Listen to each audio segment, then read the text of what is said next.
Now here's one I think that's really going to open some eyes. Dr. Vince, you talk about how restaurants are the enemies of our brains. How is that? The reason why I say that is that when you go to a restaurant, what do they give you for free? And think about this. Have you ever gone to a store, for instance, Macy's or Nordstrom's or other department store, where they give you something for free? For instance, like socks, shirts. What do they give you for free at restaurants? Bread. Is that because they are really wonderful people?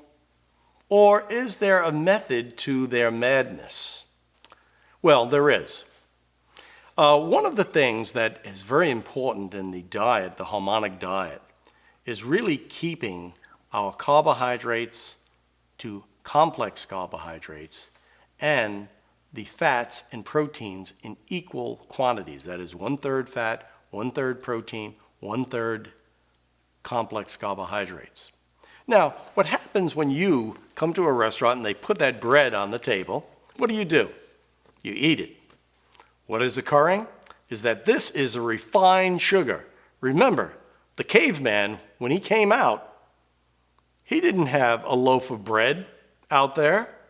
He didn't have pastries. He didn't have refined carbohydrates. In fact, that bread that you're eating is truly a poison for your body because your body does not know how to digest it correctly without hurting itself. So you take in the carbohydrate. What occurs is there's secretion of insulin as your glucose goes high. There is also the stimulation of that hormone, addictive hormone, ghrelin, which then causes more carbohydrate craving. What is occurring? The glucose is then converted into fat. The fat is stored in the stomach and causes obesity.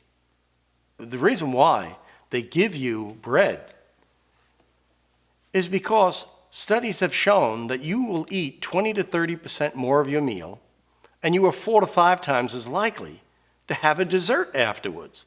So there really is a method to giving you something for something. It's not something for nothing. And I often ask people, I say, why do they give you the bread? Oh, to fill you up. Well, that makes no sense. And in fact, physiologically, it makes a great deal of sense to give you bread for nothing.